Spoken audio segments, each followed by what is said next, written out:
चलो शुरू करते हैं। सेल मेम्ब्रेन बताओगे सेल मेम्ब्रेन क्या है? सेल मेम्ब्रेन क्या है? कुछ कल्याण कीजिए। मैंने एक डायग्राम बनाया था, ठीक है। मैंने बताया था एक टिपिकल स्ट्रक्चर है सेल का। ऊपर इधर देखो, सेंटर में न्यूक्लियस। सेल के सबसे बाहर जो लेयर है उसे हम लोग सेल मेम्ब्रेन बोल रहे हैं ना। सेल के सबसे बाहर जो स्ट्रक्चर लेयर है उसे हम लोग सेल मेम्ब्रेन, इसे हम लोग प्लाज्मा मेम्ब्रेन भी कहते हैं। माइक्रोपोडिया नहीं, माइटोकॉन्ड्रिया तो ऑर्गेनेल्स है जो साइटोप्लाज्म में होता है, इसे हम प्लाज्मा मेम्ब्रेन भी कर रहे हैं। क्या बोले तो क्या बोला है तुमको? देखिए तो सेल मेम्ब्रेन इसे हम लोग प्लाज्मा मेम्ब्रेन भी कर रहे हैं, ठीक है। याद रखो प्लाज्मा मेम्ब्रेन कहने के पीछे रीजन है क्योंकि सेल के अंदर एक फ्लूइड होता है। क्या सेल के अंदर जो फ्लूइड होता है इसे हम लोग साइटोप्लाज्म कहते हैं। अब प्लाज्मा का ये मेम्ब्रेन है इसलिए इसे हम लोग प्लाज्मा मेम्ब्रेन भी कहते हैं। या फिर ये सेल मेम्ब्रेन, सेल का मेम्ब्रेन है तो सेल सेल मेम्ब्रेन के बारे में आज अच्छे से हम पढ़ेंगे। सेल मेम्ब्रेन देखो ये फ्लेक्सिबल होता है, ये बिल्कुल लचीला होता है, फ्लेक्सिबल होता है, पतला सा मेम्ब्रेन होता है, सेमी परमेबल होता है, मतलब कुछ मटेरियल अंदर बाहर इधर से इधर जा सकते हैं। क्या कुछ मटेरियल्स अंदर आ सकता है, अंदर से बाहर जा सकता है। अंदर जो फ्लूइड होता है, ये जो प्लाज्मा में देख रहे हैं, ये फ्लूइडी मटेरियल है। अंदर जो फ्लूइड होता है इसे हम लोग आईसीएफ इंट्रासेलुलर फ्लूइड कहते हैं। और सेल के बाहर जो फ्लूइड होगा उसे हम लोग एसीएफ यानी एक्स्ट्रा सेलुलर फ्लूइड कहेंगे। समझना मेरी बात है। सेल के अंदर जो फ्लूइड होगा उसे आईसीएफ और सेल के बाहर जो फ्लूइड होगा उसे हम लोग एसीएफ कहते हैं। आईसीएफ का मतलब है इंट्रासेलुलर फ्लूइड और एसीएफ का मतलब है एक्स्ट्रा सेलुलर फ्लूइड। आईसीएफ का मतलब आईसीएफ का मतलब है इंट्रा सेलुलर फ्लूइड और एसीएफ का मतलब है इंट्रा नहीं एक्स्ट्रा सेलुलर फ्लूइड। ठीक है, ठीक है। तो सेल के अंदर जो फ्लूइड होगा आईसीएफ और सेल के बाहर जो फ्लूइड होगा ECF. I C F E C F ICF ECF. Cell membrane ये वाला जो स्ट्रक्चर मैंने बनाया सेल मेम्ब्रेन, सेल मेम्ब्रेन क्या है कि एक्सचेंज करता है मटेरियल को फ्रॉम आईसीएफ टू एसीएफ, यानी आईसीएफ से मटेरियल को एसीएफ में या फिर एसीएफ से अलाउ करता है मटेरियल को आईसीएफ, यानी सेल के अंदर बाहर मटेरियल को आने के लिए सेल मेम्ब्रेन ही अलाउ करता है। आईसीएफ सीसी और एसीएफ से आईसीएफ लिए अलाउ करता है अंदर बाहर आने जाने के लिए, ठीक है। तो सुनो सेल मेम्ब्रेन को ही हम लोग प्लाज्मा मेम्ब्रेन कहते हैं। ये सेल के सबसे बाहर होता है इसलिए ये प्रोटेक्टिंग लेयर होता है। क्या होता है? प्रोटेक्टिंग, इसलिए इसे हम लोग प्रोटेक्टिंग लेयर भी कहते हैं। मैं बेटा नहीं उतारे अच्छे से लिखना है। अच्छा ओके, इसे उतार दो।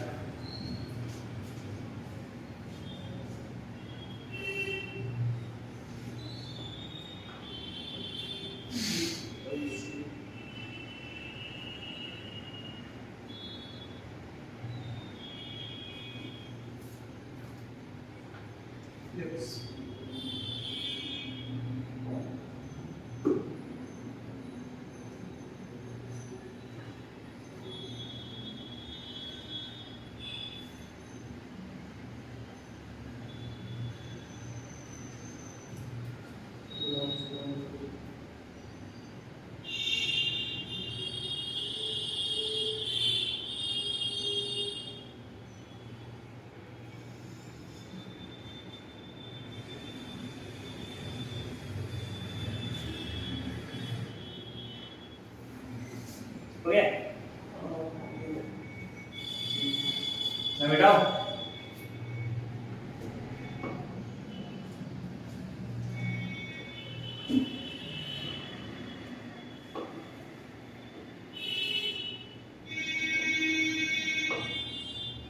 मिटा दीजिए। Okay.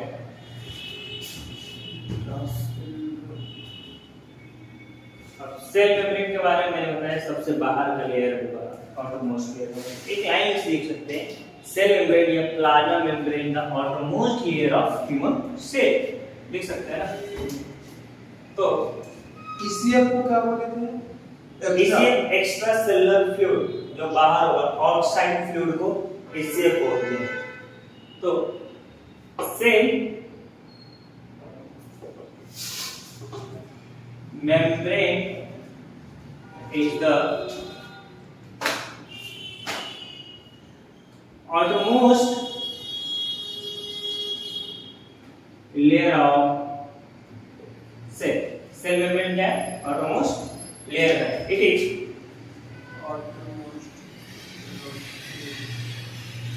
semi permeable and flexible membrane.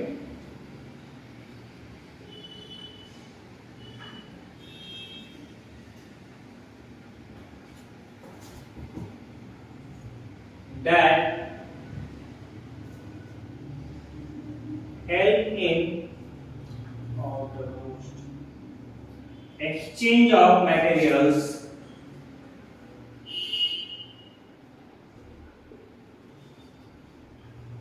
from ACF to ICF. ACF to ICF. ACF extracellular fluid, outside fluid. ACF को हम लोग आउटसाइड फ्लूइड भी कहेंगे, जो बाहर का फ्लूइड है, और ICF इनसाइड फ्लूइड, सेल की जो अंदर फ्लूइड है। ACF का फुल फॉर्म मैंने बताया, एक्स्ट्रा सेलुलर फ्लूइड और इंट्रा सेलुलर फ्लूइड। क्लियर? देखो, मैं पहले भी बताया था, अभी भी बता रहा हूं कि YouTube पे एक चैनल है किम्स पटना के नाम से, उसमें जो प्लेलिस्ट है उसमें सेल फिजियोलॉजी, उसको जरूर देखना।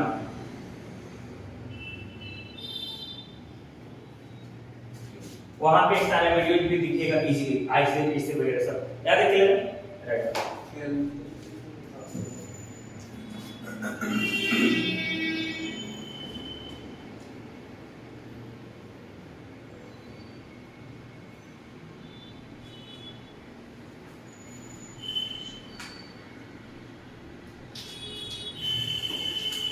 ओके,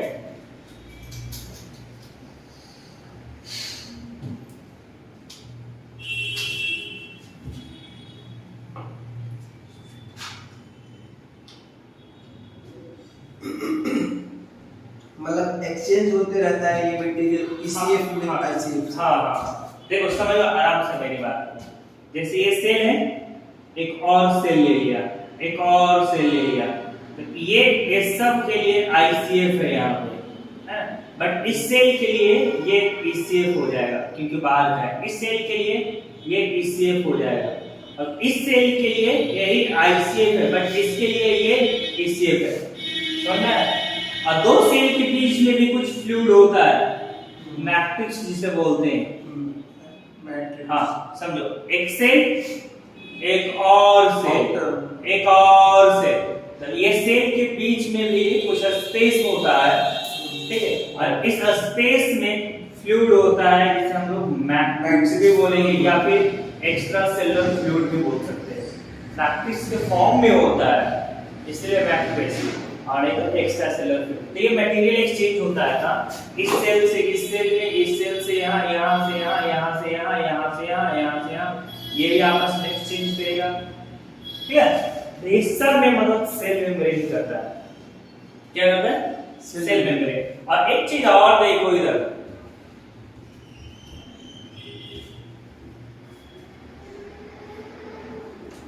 ये सेल का जो स्ट्रक्चर देख रहे हो, मैंने क्या बताया, ये cell membrane, cell membrane outermost layer है, तो ये प्रोटेक्टिंग लेयर भी इसे बोलते हैं, क्योंकि ये प्रोटेक्ट करता है। क्या बोलते हैं? प्रोटेक्टिंग लेयर कहते हैं, ये प्रोटेक्ट करता है। क्या प्रोटेक्ट करता है? इस सेल को प्रोटेक्ट करेगा, किससे?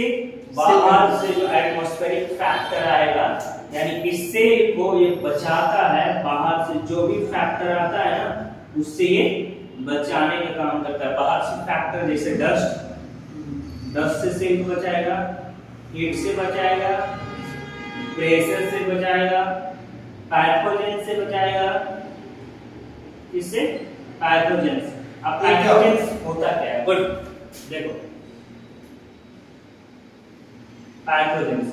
पैथोजेंस जो डिजीज कॉज करने वाले माइक्रो ऑर्गेनिज्म होते हैं उसे पैथोजेंस कहते हैं। क्या मैंने बताया? डिजीज कॉजिंग माइक्रो ऑर्गेनिज्म को हम लोग क्या बोलते हैं? पैथोजन। जो डिजीज कॉज करेगा, जो बॉडी में रोग उत्पन्न कर सकता है, और वैसे माइक्रो ऑर्गेनिज्म को हम लोग पैथोजेंस कहते हैं। लाइक बैक्टीरिया, ये पैथोजन होगा अगर बॉडी में रोग पैदा करेगा। वायरस, फंगी, ये सब पैथोजन होगा तो बॉडी में रोग पैदा कर रहा है। तो माइक्रो ऑर्गेनिज्म का मतलब नहीं, पैथोजेंस जो डिजीज कॉज करने वाले माइक्रो ऑर्गेनिज्म को बोलते हैं। और माइक्रो ऑर्गेनिज्म्स का मतलब समझो, माइक्रो का मतलब स्मॉल। कितना स्मॉल? बिल्कुल छोटा, जिसको देखने के लिए माइक्रोस्कोप की जरूरत पड़ेगा। इतना छोटा कि जिसको देखने के लिए माइक्रोस्कोप की जरूरत पड़ेगा, वो माइक्रो स्ट्रक्चर होगा। और ऑर्गेनिज्म का मतलब होता है लिविंग। ऑर्गेनिज्म का मतलब होता है क्या? लिविंग। तो वैसा लिविंग ऑर्गेनिज्म जिसको देखने के लिए माइक्रोस्कोप की जरूरत पड़ेगा, उसे माइक्रो ऑर्गेनिज्म कहेंगे। क्लियर? और माइक्रो ऑर्गेनिज्म को हम लोग माइक्रोब्स भी कह सकते हैं। क्या कर सकते हैं? माइक्रो। तो फिर से समझना है।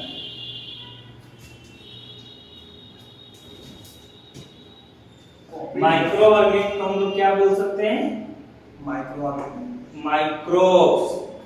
माइक्रोब्स बोलो या फिर माइक्रो ऑर्गेनिज्म बोलो, both are same. Microorganism मतलब बताया क्या? इतना छोटा है, इसको देखने के लिए माइक्रोस्कोप की मदद लेना पड़ेगा।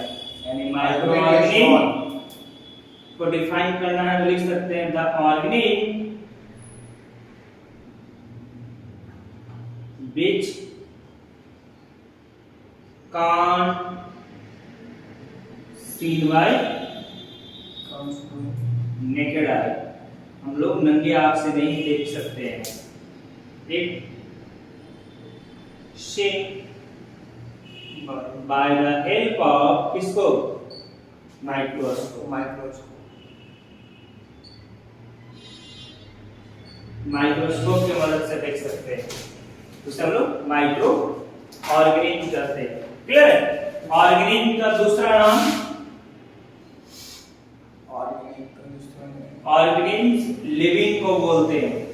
जिसके अंदर जान हो उसको ऑर्गेनिज्म। माइक्रो ऑर्गेनिज्म वैसा ऑर्गेनिज्म जिसको देखने के लिए माइक्रोस्कोप की लिए वैसा।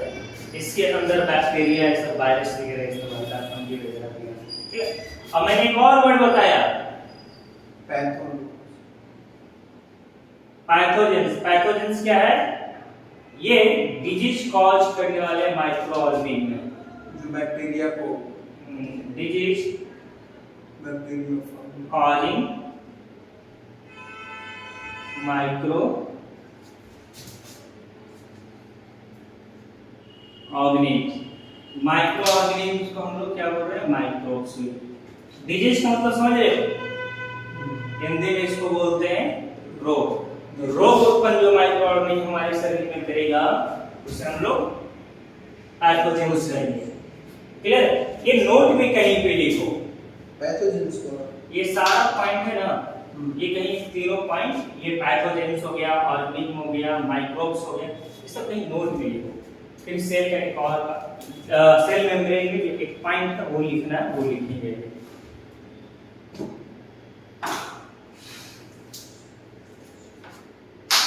समझ में आ रहा है मेरी बात?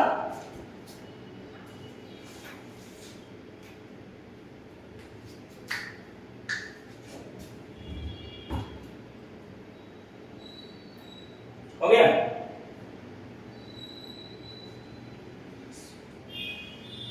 माइक्रो बेस बोल रहे हैं।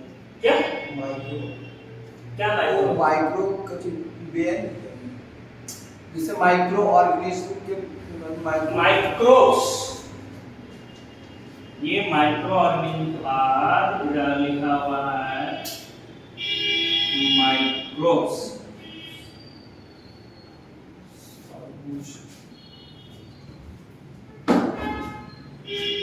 It's clear? अरे बड़े मैं बेटा हूँ, मैं बेटा हूँ। ये वाला नहीं लिखना है, ये वाला कर लेना माइक्रो ऑर्गेनिज्म हाँ इस से ऊपर वाला ठीक है तो सब।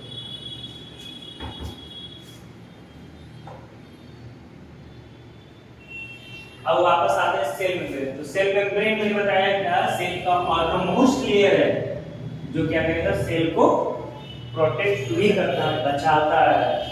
ठीक है, तो सेल मेम्ब्रेन कंटिन्यू कर लेना। सेल मेम्ब्रेन में cell membrane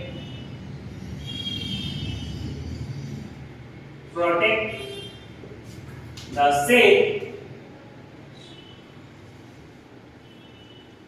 from atmospheric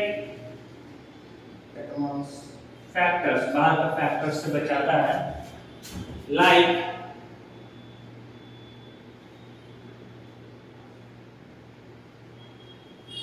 pathogen, heat, pressure, dust, etc.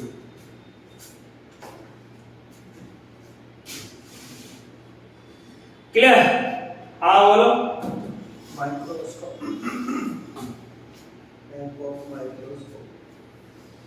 Cell membrane का ये डिफिनेशन है। नहीं, सेल मेम्ब्रेन का जो डेफिनेशन देख रहे थे उसमें ये लाइन ऐड कर दो। सेल मेम्ब्रेन का जो डेफिनेशन देख रहे हैं तो ये लाइन इसमें ऐड कर दीजिए।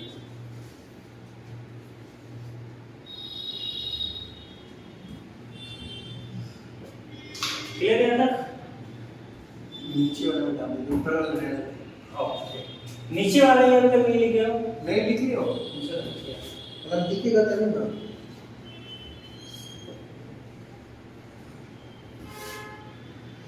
अब बात करेंगे सेल मेम्ब्रेन के स्ट्रक्चर के बारे में।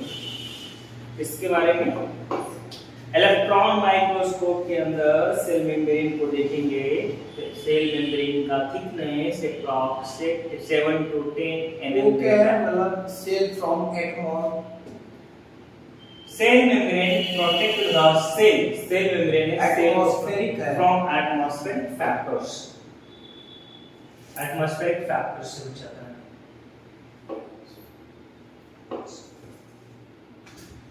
सबको समझ में आ रहा है ना? ये क्या होता है? Atmospheric factor.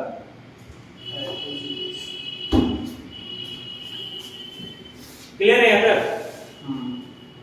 अब बात कर लेते हैं इसके स्ट्रक्चर का। क्या स्ट्रक्चर मैं मेन बता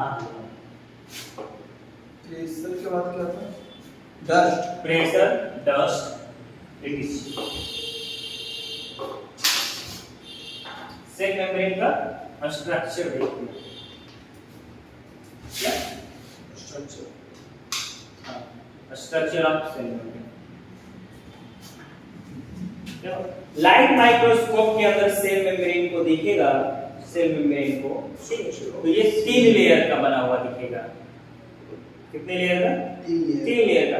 इसके थिकनेस की बात कर लेंगे तो 7 to 10 mm होगा। कितना मोटा होगा इसका थिकनेस? 10।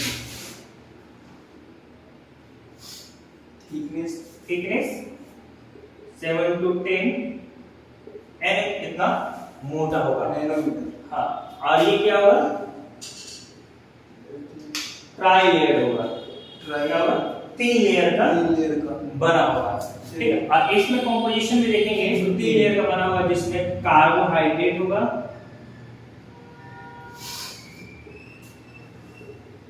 प्रोटीन होंगे एंड क्या होगा? लिपिड्स होगा। क्या होगा? लिपिड्स के सॉलिड फॉर्म को हम लोग फैट बोलते हैं। लिक्विड में लिपिड और सॉलिड वाले को हम लोग फॉर्म। तो ये 3 चीज इसमें देखने को मिलेगा। सेल मेम्ब्रेन का कंपोजिशन की बात कर लेते हैं तो कार्बोहाइड्रेट 5%, प्रोटीन 55 और लिपिड्स 40% होगा। समझ लेना, कार्बोहाइड्रेट 5%, ठीक है, लिपिड्स 40% और रेस्ट आपका प्रोटीन देखेंगे तो 55% होगा। इसको हम लोग फास्फोलिपिड लेयर भी बोलते हैं। समझना, फास्फेट और लिपिड का बना हुआ होता है, इसलिए इसे हम लोग फास्फोलिपिड लेयर बोलते हैं। डेंस लेयर होगा, इलेक्ट्रॉन माइक्रोस्कोप में देखेंगे तो ये डेंस लेयर होगा और ये तीनों लेयर मिलकर 2 लेयर में बना हुआ दिखाएगा। समझना मेरी बात को। अगर सेल मेम्ब्रेन जैसे ये सेल है ना, इस वाले पार्ट को सेपरेट करके बाहर निकालेंगे लाइट माइक्रोस्कोप के अंदर देखेंगे तो ये कुछ इस तरीके से दिखेगा। ये क्या है? कुछ इस तरीके से। ये जो मैं बना रहा हूं ये कुछ इस तरीके से दिखेगा।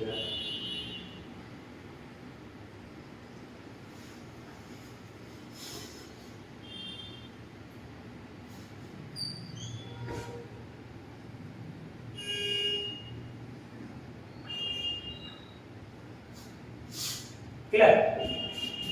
एक लेयर, 2 लेयर और 3 लेयर, या फिर ये इजीली 2 लेयर में डिवाइडेड दिख रहा है ना। प्रोटीन लेयर, लिपिड का लेयर, प्रोटीन का लेयर और इसमें कुछ कार्बोहाइड्रेट, इसके सरफेस पे कार्बोहाइड्रेट्स का मॉलिक्यूल्स दिखेगा। क्लियर? अब आते हैं सेल मेम्ब्रेन के स्ट्रक्चर की बात कर लेते हैं। तो सेल मेम्ब्रेन जो बना होता है जनरली इलेक्ट्रॉन माइक्रोस्कोप के अंदर देखेंगे तो ये 3 लेयर का बना हुआ, जिसका थिकनेस 7 to 10 नैनोमीटर दिखेगा। ठीक है, और ये 2 लेयर के जनरली 2 डेंस लेयर में ये सेपरेट दिखता है। और इसकी कंपोजिशन की बात कर लेते हैं तो इसमें कार्बोहाइड्रेट, प्रोटीन और फैट मिलकर बना होगा। प्रोटीन 55% होगा, लिपिड्स देखेंगे तो 40% होगा और कार्बोहाइड्रेट देखेंगे तो 5% होगा। इस सेल मेम्ब्रेन को मॉडल को अच्छे से समझने के लिए हम लोग फ्लूइड मोज़ेक मॉडल देखते हैं। Fluid mosaic model cell membrane को समझने के लिए अच्छे से देखते हैं। तो पहले हम लोग स्ट्रक्चर में कुछ पॉइंट हम लोग लिख लेते हैं। ठीक है, स्ट्रक्चर में हम लोग डिफाइन करना होगा तो हम लोग इजीली डिफाइन कर सकते हैं।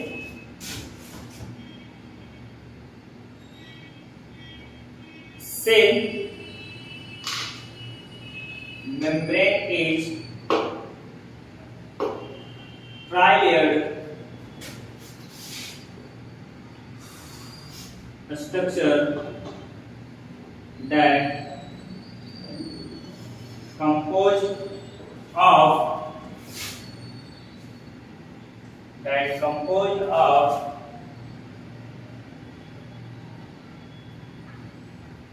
carbohydrates कितना परसेंट?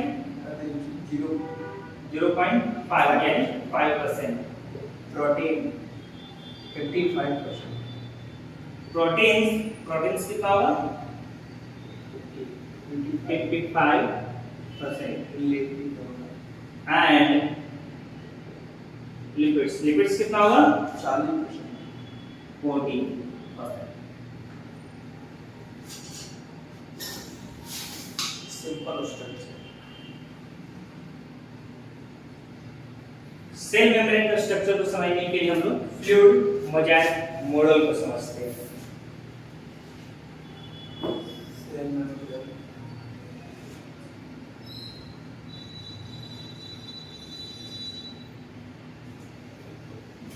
हो गया?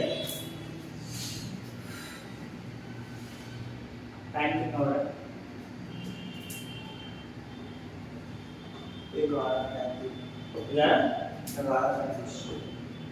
इसको याद छोड़ते हैं, फिर इसके बाद आगे बढ़ेंगे।